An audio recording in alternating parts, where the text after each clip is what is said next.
It was the first 2.5 Men episode where we had a murder. Yeah, that's a stiffy. It began with my ill-fated comment to Carol Mendelsohn, who is the executive producer of CSI. She and I spoke up at a TV festival in Banff, Canada. I like to say that, Banff. There's 2 F's in it. It's terrific. I suggested to her that it had always been a dream of mine to write an autopsy scene. It would be fun for us to write a CSI, and maybe, you know, quid pro quo, you guys would write a 2.5 Men episode. She spoke at the festival, and they asked her, what do you got coming next year on CSI? The next thing he knew, Carol mentioned it to a reporter up there, and it was in the trades, and everybody's going, oh, wow, 2.5 Men, CSI are going to switch writing staffs. So afterwards, what have you done? You know, Carol, hello? I don't know, I thought it would be a funny thing to say. But there's cameras and recording devices, and people took you seriously. And it sort of snowballed from there. It became something we actually done. To my knowledge, they've never switched writers. Usually it's the actors, it's the people in front of the camera that would do the crossover. It's never been done from a behind-the-scenes approach, and for good reason. I think there's an expertise to both processes that is not shared. I mean, it's like asking the guy who throws a shot put to run a 100-yard dash. It's not likely he's going to do it well. I've never heard of it. I mean, it's such a bizarre concept. It was an act of bravado and foolishness all in once. Hey, Charlie. Hi, Charlie. It kind of took on a life of its own after that. It was something that they felt that they could promote, you know, it was different, you know, so I think they figured, why not? Boy, this is pretty kinky. Kinky good or kinky bad? There's a kinky bad? I know Charlie and John were, you know, I think prudently cautious. And from what I've heard about Billy Peterson and Marg, that they were, really? No one went, oh, what a terrific idea. No one was dumb enough to go, hey, that's aces. Everybody went, well, let's wait and see till we delivered the scripts. And then the scripts, you know, spoke for themselves. The scripts, both scripts, because we helped them and they helped us. Both scripts were not only producible, but, you know, hopefully worth watching. Ellen, I have to talk to you. Go away. I've got a shot here. No, you don't. First, we were thinking that in order to make it a 2.5 Men, it really can't be a death or a murder, because that's not really part of our show. And we were trying to think of other mysteries that could come up in the household that would require forensic evidence to solve. You know, yeah. But then we started thinking, if we were going to kill somebody, who would we kill? Oh, no. Tabby. But we had this built-in saga that we'd been doing regarding Robert Wagner and Jenny McCarthy, father and daughter, and Charlie being hot for daughter, and Robert Wagner being engaged to Charlie and Alan's mother, and we reverse engineered that and said, what if they're not what we think they are? What if they're con artists? What if there's a scam? What if they're grifters?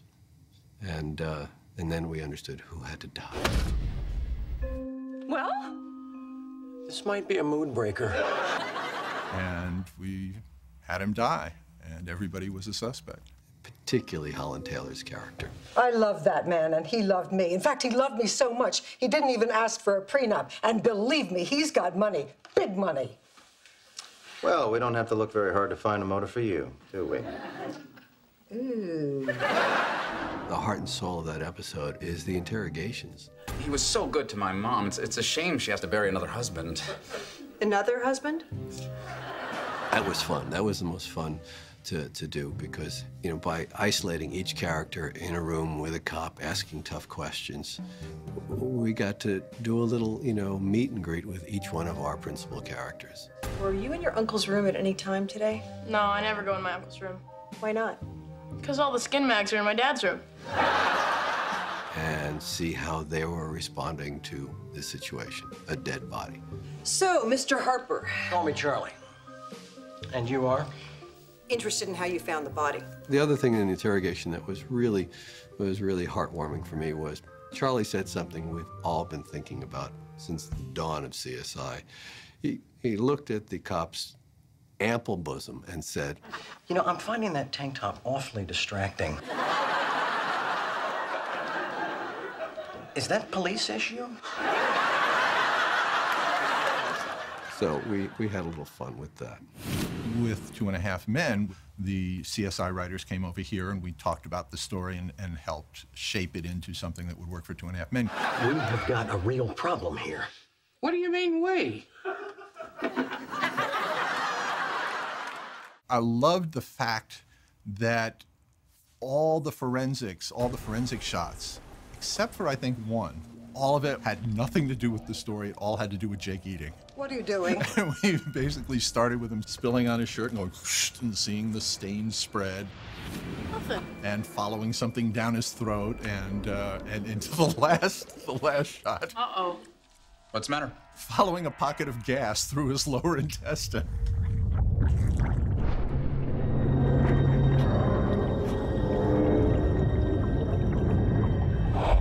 Oh, Jay!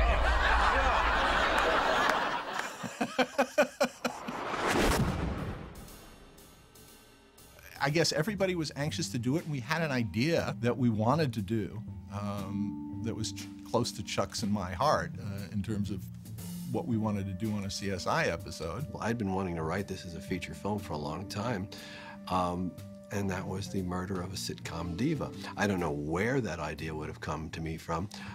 It's sort of inexplicable that I would even think that. But, you know, a woman who had a show named after her, for instance, and she was toxic and cruel and vindictive and paranoid. What would happen if she was murdered? Who would have done it? Everyone would have wanted to. Then it got exciting because now I had a personal stake in it.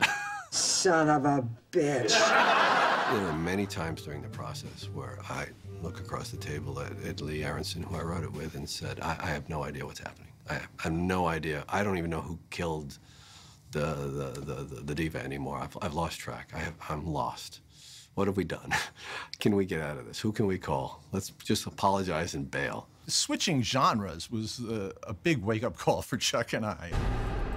The procedural writing is very complex. It has many, many layers and dead ends. Something that's introduced in, in Act 1 doesn't pay off until Act 4, Pleasure. It could be if you played your cards right. They were very kind when they read our first draft, which I was very grateful for. They got what we were trying to do. They immediately pointed out that it was entirely too simple. On both episodes, basically, we here were more responsible for the comedy, and on both episodes, the CSI writers were more responsible for the forensics and plot twists. We helped each other very much. They helped us, we helped them. The quiet agreement was neither writing staff would let the other staff fail. We were going to protect our shows at all costs, that the craziness of the idea would not get in the way of producing shows that would, would not come back to haunt us. Oh, God, please run this up against the Super Bowl so no one sees it. No, something that we can be proud of. Ooh, this is awkward. There's a reason the show's a massive success. They know exactly what they're doing. We've got some perimortem ecchymosis on the posterior occiput. That means a bruise on the back of the head. And yet you still couldn't get into medical school. One of the wonderful moments that we were so proud of in our 2.5 Men CSI episode was when they put on the wonderful forensic light that they look for sperm. And when they threw that light on in Charlie's bedroom, the audience started laughing immediately.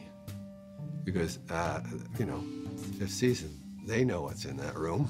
My God. It's like a Jackson Pollock painting. The ceiling fan's actually a cute story. Maybe it's a way for them to lighten what is a very dark, motif, Charlie, What? at your mother's wedding, Yeah. We brought as much of our experience, as we could. I'm warning you, coffee tends to shoot through me. So if you've got a cavity search plan, you better do it pretty quick. We don't need to do a cavity search. Can I request one? I'm delighted. I have a CSI episode on my resume. I'm thrilled.